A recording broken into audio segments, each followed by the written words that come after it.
encontro da sombra, o potencial oculto do lado escuro da natureza humana. Organizado por Connie Zweig e Jeremiah Abrams. Tradução Merle Scott, editora Cultrix. Canal Le Conde. Capítulo 62. Como domar a vergonhosa voz interior. Por John Bradshaw. Na minha qualidade de pessoa que era antes envergonhada, baseada nos sentimentos de vergonha, preciso trabalhar muito para alcançar uma autoaceitação total. Parte do trabalho de autoaceitação envolve a integração dos sentimentos, necessidades e desejos ligados à vergonha. A maioria das pessoas envergonhadas sentem vergonha quando precisam de ajuda, quando estão furiosas, tristes, medrosas ou alegres, e quando são sexuais ou afirmativas. Essas partes essenciais de nós foram arrancadas. Tentamos agir como se não fôssemos carentes.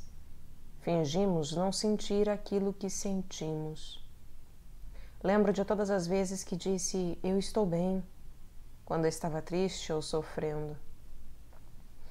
O que fazemos é ou entorpecer nossa sexualidade e agir de modo muito puritano, ou usar a sexualidade para evitar todos os outros sentimentos e necessidades.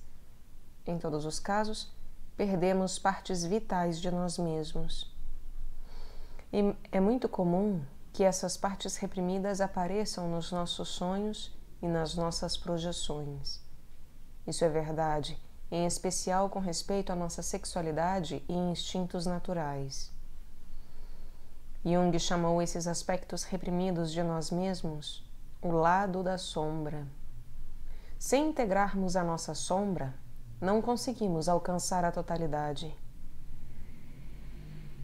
A voz interior.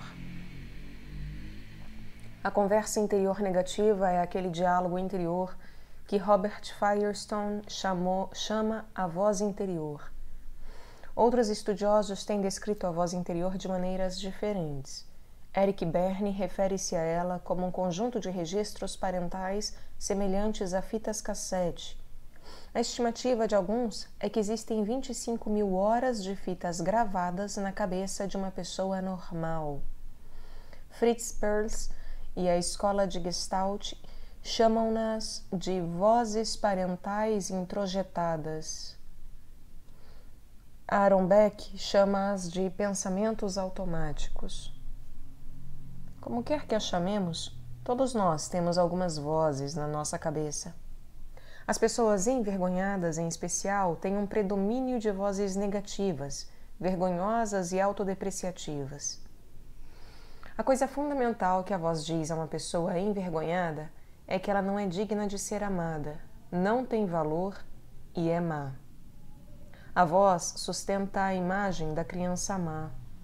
A voz pode ser experimentada conscientemente como um pensamento. Na maioria dos casos, ela é parcialmente consciente ou totalmente inconsciente. A maioria das pessoas não percebe a atividade habitual da voz. Nós a percebemos em certas situações estressantes, quando nos expomos e a nossa vergonha é ativada. Depois de cometer um erro, a pessoa chama a si mesma de tola, de estúpida, ou diz, lá vou eu de novo, mas eu sou um palhaço mesmo, um palhaço desajeitado. Antes de uma importante entrevista de emprego, a voz atormenta você com pensamentos do tipo, o que faz você pensar que pode assumir a responsabilidade de um cargo como esse? Além disso, olha como você está nervoso. Eles vão perceber a pilha de nervos que você é. Livrar-se realmente das vozes é uma tarefa da maior dificuldade, devido à ruptura original da ponte interpessoal e do elo de fantasia dali resultante. Quanto mais uma criança é abandonada, e quanto mais severamente ela é abandonada, negligenciada, abusada, confundida, tanto mais ela cria uma ilusão de conexão com os pais. Essa ilusão é o que Robert Firestone chama o elo de fantasia. Para poder criar o elo de fantasia, a criança precisa idealizar seus pais, e tornar-se má. O propósito desses laços de fantasia é a sobrevivência. A criança depende desesperadamente de seus pais. Eles não podem ser maus. Se eles forem maus, ou se estiverem fartos dela, ela não conseguirá sobreviver. Assim, o elo de fantasia, que os torna bons e a torna má, é como uma miragem no deserto. Ele dá à criança a ilusão de que existe carinho e apoio na sua vida. Anos mais tarde, quando a criança deixa os pais, o elo de fantasia está estabelecido no seu íntimo. Ele é mantido por meio da voz. Aquilo que um dia foi exterior à criança, os gritos dos pais, a voz que censurava e punia, agora foi interiorizado nela. Por essa razão, o processo de confrontar e de mudar a voz interior gera muita ansiedade. Mas, como sugere Firestone, não há mudança terapêutica profunda sem o acompanhamento dessa ansiedade. A voz é constituída, na sua maior parte, pelas envergonhadas defesas cerradas dos primeiros responsáveis pela criança. Do mesmo modo que não conseguem aceitar suas próprias fraquezas, desejos, sentimentos, vulnerabilidade e dependência, os pais envergonhados não conseguem aceitar as carências, sentimentos, fraquezas, vulnerabilidade e dependência de seus filhos. Firestone escreve que a voz é o resultado do, abre aspas, desejo profundamente reprimido dos pais de destruir toda a vivacidade e espontaneidade da criança sempre que ela invade suas defesas. Fecha aspas. Firestone realizou um trabalho pioneiro na identificação das origens e da destrutividade da voz. Ele desenvolveu alguns meios poderosos para que esses pensamentos hostis fossem trazidos à percepção consciente do paciente. Ele escreve que, abre aspas, o processo de formular e verbalizar pensamentos negativos age no sentido de reduzir o efeito destrutivo da voz sobre o comportamento do paciente. Fecha aspas. Na terapia da voz, os pacientes aprendem a externalizar seus pensamentos críticos interiores. Ao agir assim, eles expõem os ataques que cometem contra si mesmos e, em última análise, desenvolvem caminhos para transformar sua atitude negativa numa visão mais objetiva e isenta de julgamento. À medida que a voz é externalizada através da verbalização, sentimentos intensos são liberados, e isso resulta numa poderosa catarse emocional, com a introvisão que a acompanha. O diário das reações emocionais. O primeiro método que eu gostaria de sugerir deriva diretamente do trabalho inicial de Firestone, quando ele testou o acionamento do processo da voz crítica obsessiva. Esse método envolve a manutenção de um diário das nossas reações emotivas defensivas. Seus efeitos são melhores quando você está envolvido em algum grupo de compartilhamento de resultados, mas também pode ser feito simplesmente no contexto de sua vida interpessoal cotidiana. Toda noite, antes de se recolher, reflita sobre os acontecimentos do dia. Em quais ocasiões você ficou perturbado? Em quais ocasiões você reagiu emocionalmente? Qual foi o contexto? Quem estava lá? O que lhe foi dito? Como aquilo que lhe foi dito se compara com o que você diz para si mesmo? Por exemplo, no dia 16 de dezembro, minha mulher e eu conversávamos sobre a redecoração da nossa casa. Num certo momento da conversa, senti que o tom da minha voz ficava mais alto e intenso. Logo, eu estava fazendo um comício sobre todas as tensões que meu trabalho me provocava. Ouvi a mim mesmo berrando: "E não espere que eu vá supervisionar a reforma da casa. Mal tenho tempo para cuidar das minhas obrigações principais." Mais tarde, registrei essa explosão no meu diário. Usei a seguinte forma: data, quarta-feira, 16 de dezembro, 8h45 da noite. Conteúdo: Discussão da redecoração de um quarto da nossa casa. Reação emocional. Quando ela disse, vou precisar que você me dê uma mãozinha, respondi num tom de agitação crescente, e não espere que eu vá supervisionar, etc. Voz interior. Você é um péssimo marido. Você não sabe consertar coisa alguma. Você é patético. Sua casa está caindo aos pedaços. Que hipócrita. Um homem de verdade sabe construir, sabe consertar as coisas. Um bom pai toma conta da sua casa.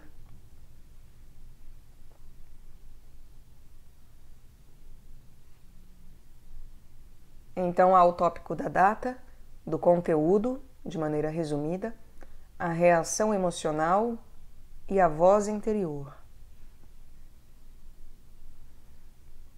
É da maior importância que dediquemos tempo às vozes.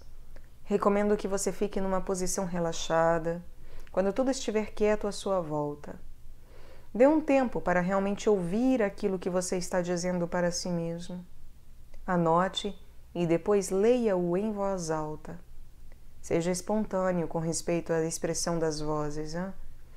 No momento em que começa a ler em voz alta, talvez você se surpreenda com a veemência automática que o dominará. No seu trabalho de grupo, no seu grupo de trabalho, Firestone encorajava cada um a expressar seus sentimentos em voz alta e com emoção. Ele dizia, fale mais alto, ou solte de verdade. Pois eu encorajo você a fazer o mesmo. Solte espontaneamente tudo aquilo que lhe vier à mente. Diga-o na terceira pessoa.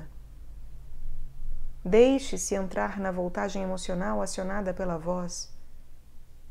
Você.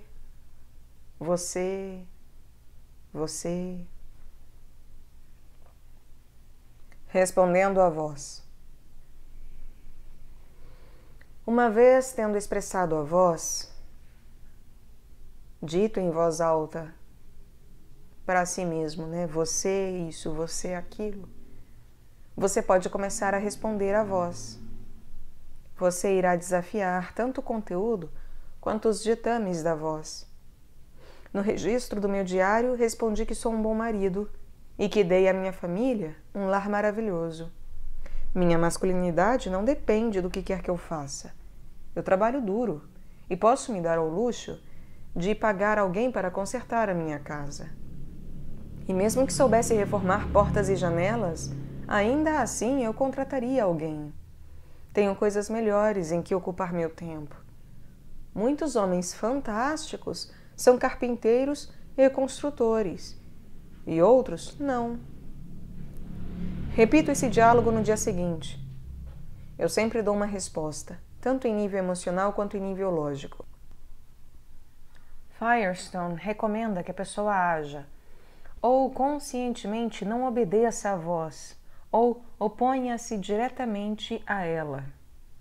Nesse caso que citei como exemplo, chamei um carpinteiro conhecido, disse-lhe exatamente o que queria e deixei-o sozinho.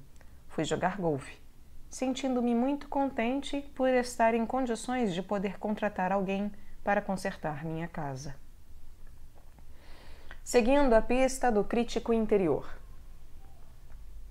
Um segundo modo de expor as vozes vergonhosas vem da psicoterapia da Gestalt. Dei-lhe um nome simples: seguir a pista do crítico interior.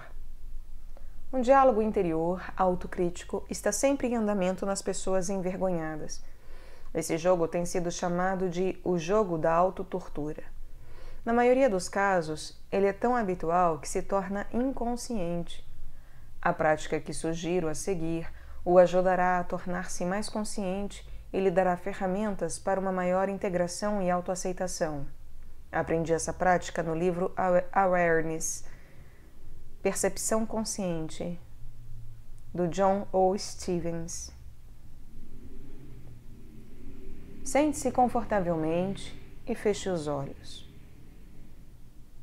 Agora imagine que você está olhando para si mesmo, sentado à sua frente.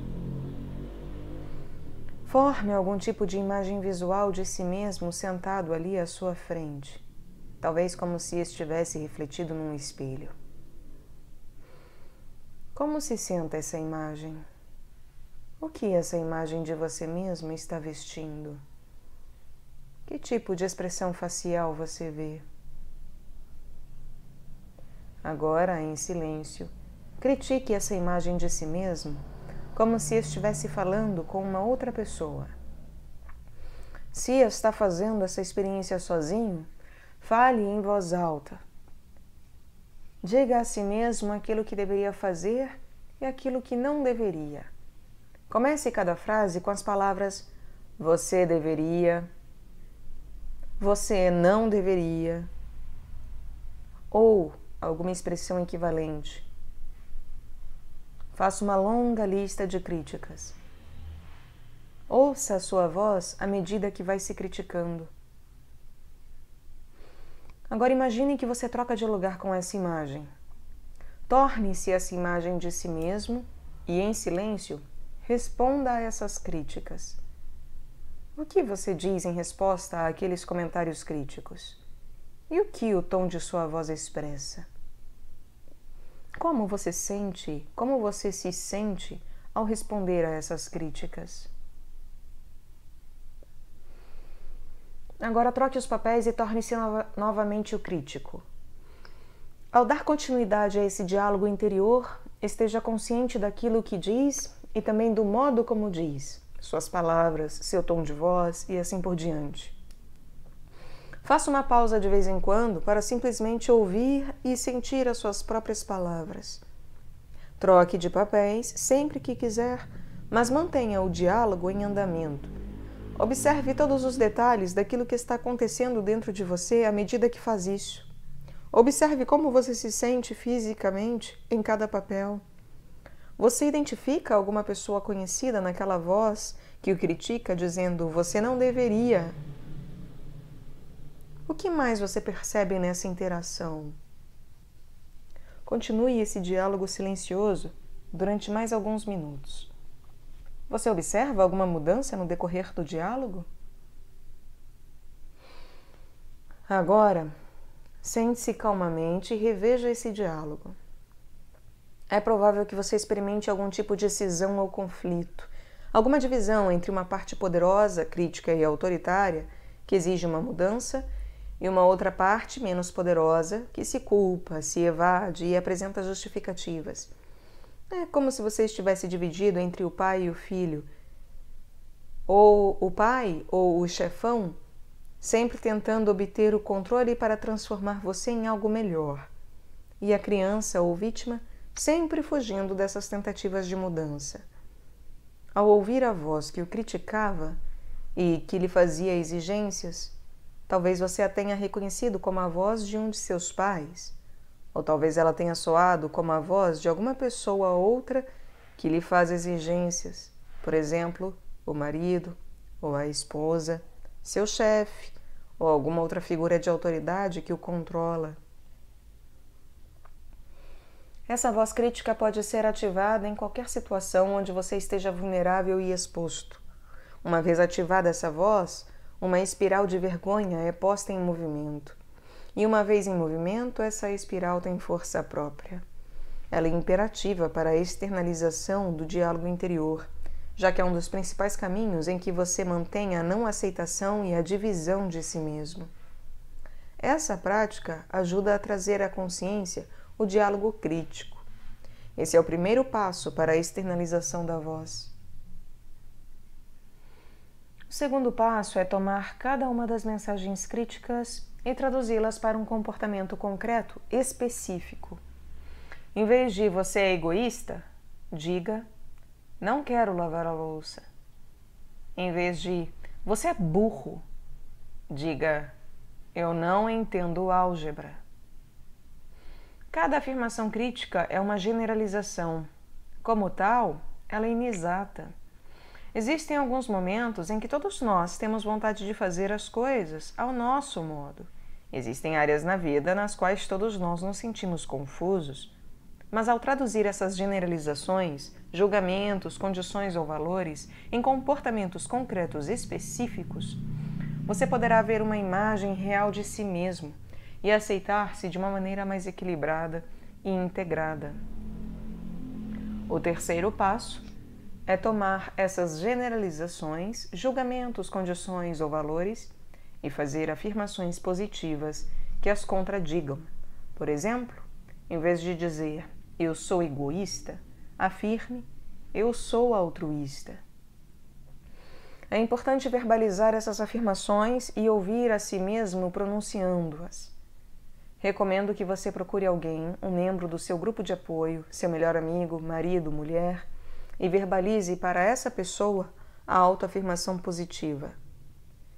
Tome cuidado para não procurar uma pessoa envergonhada.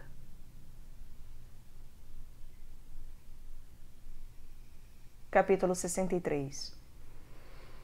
Aprendendo a Imaginação Ativa, por Barbara Hanna. Lembro-me da história de uma sábia senhora que me contou. Durante uma longa excursão por países que sempre sonhou visitar, ela foi obrigada a compartilhar o quarto com uma mulher que lhe era completamente incompatível.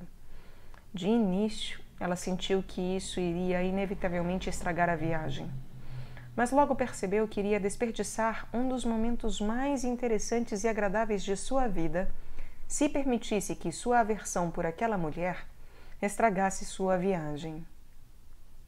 Portanto, ela se dedicou a aceitar a sua companheira incompatível e se desligou dos sentimentos negativos e da própria mulher, ao mesmo tempo que continuava sendo amistosa e gentil para com ela. Essa técnica funcionou às mil maravilhas e a sábia senhora conseguiu desfrutar imensamente a excursão. Ocorre exatamente o mesmo com os elementos do inconsciente que nos causam aversão e que sentimos que não nos são compatíveis. Se nos damos ao luxo de sentir raiva desses elementos, estragamos a nossa viagem através da vida. Se formos capazes de aceitá-los pelo que são e tratá-los bem, descobriremos com muita frequência que eles, afinal de contas, não são assim tão maus. E pelo menos livramo-nos de sofrer sua hostilidade. No confronto com o inconsciente, a primeira figura que encontramos geralmente é a sombra pessoal. Já que na sua maior parte ela consiste naquilo que rejeitamos em nós mesmos, geralmente ela nos é tão incompatível quanto a companheira de viagem daquela senhora. Se hostilizarmos o inconsciente, ele se tornará cada vez mais insuportável. Mas, se formos amistosos, reconhecendo o seu direito de ser como é, o inconsciente passará por uma admirável transformação. Uma vez, quando sonhei com uma senhora que me era especialmente odiosa, mas que, por experiência anterior, eu era capaz de aceitar, Jung me disse, abre aspas, agora o seu inconsciente está menos brilhante, mas muito amplo. Você sabe que, embora sendo uma mulher inegavelmente honesta, você também pode ser desonesta. Talvez seja desagradável, mas, na verdade, é um ganho imenso. Fecha aspas. Quanto mais avançamos, mais percebemos que cada alargamento da consciência é, na verdade, o ganho maior que podemos alcançar. Quase todas as nossas dificuldades na vida devem-se ao fato de que a nossa consciência é por demais estreita para encontrá-las e compreendê-las. E nada nos ajuda mais no processo de compreendermos essas dificuldades do que aprendermos a entrar em contato com elas na imaginação ativa.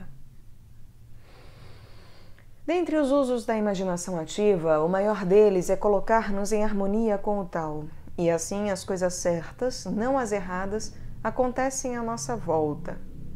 Talvez falar do tal chinês possa trazer um toque de exotismo a uma coisa que, na verdade, nada mais é que a simples experiência cotidiana. Mas, ainda assim, encontramos o mesmo significado na nossa linguagem mais coloquial. Esta manhã ele levantou da cama pelo lado errado. Ou, como dizem os suíços, com o pé esquerdo. Essa expressão descreve muito bem uma condição psicológica na qual não levantamos em harmonia com o nosso inconsciente. Somos mal-humorados e desagradáveis. E, assim como a noite segue-se ao dia, segue-se que temos um efeito desintegrador sobre o nosso ambiente. Todos nós já experimentamos o fato de que as nossas intenções conscientes estão sempre sendo frustradas por oponentes desconhecidos ou relativamente desconhecidos no nosso inconsciente. Talvez a definição mais simples da imaginação ativa seja dizer que ela nos dá a oportunidade de iniciar negociações com essas forças ou figuras no nosso inconsciente e, com o tempo, chegar a um acordo com elas. Nesse aspecto, a imaginação ativa difere dos sonhos, pois neles não exercemos nenhum controle sobre o nosso comportamento. Na maioria dos casos, na análise prática, é claro, os sonhos são suficientes para restabelecer um equilíbrio entre o consciente e o inconsciente. Somente em alguns casos algo mais é exigido. Mas, antes de prosseguirmos, eu gostaria de apresentar uma breve descrição das técnicas que podem ser utilizadas na imaginação ativa. A primeira coisa é estar só e, na medida do possível, livre de qualquer interrupção. A pessoa deve sentar-se e concentrar-se em ver ou ouvir qualquer coisa que emerja do inconsciente. Quando essa imagem for alcançada, e em geral isso está longe de ser fácil, deve-se evitar que ela volte a afundar no inconsciente desenhando, pintando ou escrevendo aquilo que foi visto ou ouvido. Às vezes é possível expressá-la melhor através do movimento ou da dança. Algumas pessoas não conseguem entrar em contato com o inconsciente de modo direto. Uma abordagem indireta, que muitas vezes revela muito bem o inconsciente, consiste em escrever histórias sobre aparentemente outras pessoas. Essas histórias sempre revelam aquelas porções da psique do próprio escritor, das quais ele ou ela está completamente inconsciente. Em qualquer dos casos, o objetivo é entrar em contato com o inconsciente. Esse contato dá ao inconsciente a oportunidade de se expressar de um modo ou de outro.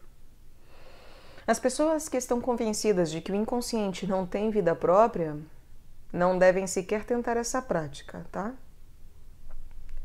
Para dar essa oportunidade ao inconsciente, é necessário quase sempre superar um grau variável de limitação consciente e permitir que as fantasias, que estão sempre mais ou menos presentes no inconsciente, venham à consciência. Jung certa vez me disse que acreditava que o sonho prossegue continuamente no inconsciente, mas em geral precisa do sono e da completa suspensão da atenção às coisas de fora para poder registrar-se na consciência. De modo geral, o primeiro passo na imaginação ativa é aprender a, digamos assim, ver ou ouvir o sonho em estado de vigília. Em outros trabalhos seus, Jung inclui o movimento e a música entre os caminhos através dos quais é possível alcançarmos essas fantasias. Ele sugere que o movimento, embora possa ser da maior ajuda para dissolver a limitação da consciência, traz consigo a dificuldade do próprio registro dos movimentos em si, e que, se não houver nenhum registro exterior, é impressionante a rapidez com que as coisas que surgem do inconsciente desaparecem da mente consciente. Jung sugere que os movimentos liberadores sejam repetidos até se fixarem realmente na memória. Mas, mesmo assim, minha experiência demonstra que também é aconselhável desenhar o padrão criado pela dança ou movimento, ou escrever algumas palavras descritivas para evitar que esse padrão desapareça por completo no prazo de alguns dias. Existe ainda uma outra técnica para lidar com o inconsciente através da imaginação ativa, a qual sempre considerei de extrema ajuda. A conversação com os conteúdos do inconsciente que parecem personificados. É claro que é da maior importância saber com quem estamos falando, em vez de imaginar que qualquer voz está proferindo palavras inspiradas pelo Espírito Santo. É claro que é da maior importância saber com quem estamos falando, em vez de imaginar que qualquer voz está proferindo palavras inspiradas pelo Espírito Santo. Com a visualização, isso se torna relativamente fácil.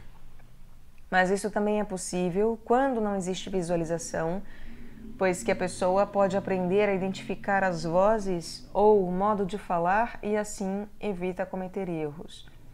Além disso, essas figuras são paradoxais. Elas têm lados positivos e lados negativos, e um geralmente interrompe o outro. Nesse caso, você pode julgar melhor através do que é dito. Existe uma regra muito importante que sempre deveria ser observada em qualquer técnica de imaginação ativa. Quando a praticamos, precisamos dar toda a nossa atenção consciente às coisas que dizemos ou fazemos, tanta atenção ou ainda mais do que daríamos a alguma situação importante da vida exterior. Isso impedirá que ela continue sendo uma fantasia passiva. Mas depois de termos feito ou dito tudo o que queríamos, precisamos ser capazes de deixar a nossa mente em branco para podermos ouvir ou ver as coisas que o inconsciente quer nos dizer ou fazer. A técnica, tanto para o método visual quanto o auditivo, consiste, primeiro de tudo, em sermos capazes de deixar que as coisas aconteçam. Mas não devemos permitir que as imagens se transformem como um caleidoscópio. Vamos supor que a primeira imagem seja um pássaro. Deixada a si mesma, com a rapidez do relâmpago, ela pode se transformar num leão, num navio em alto mar, na cena de uma batalha ou qualquer outra coisa. A técnica consiste em fixar nossa atenção sobre a primeira imagem, o pássaro, e não deixar o pássaro escapar até que ele tenha explicado por que apareceu, qual a mensagem que ele nos traz do inconsciente e o que ele quer saber de nós. Eis aí a necessidade de entrarmos nós mesmos na cena ou na conversação. Se omitirmos esse estágio depois de aprender e deixar que as coisas aconteçam, a fantasia poderá mudar, como descrevi acima. Ou então, mesmo que a primeira imagem se mantenha, ela terá a passividade visual do cinema ou a passividade auditiva do rádio. Ser capaz de deixar que as coisas aconteçam é um passo extremamente necessário, mas, se nos entregamos a ele por um tempo excessivo, logo se torna prejudicial. Todo o propósito da imaginação ativa é fazer com que cheguemos a um acordo com o nosso inconsciente. Para isso, precisamos nos entender com o inconsciente. E só o conseguiremos se estivermos firmemente enraizados em nós mesmos.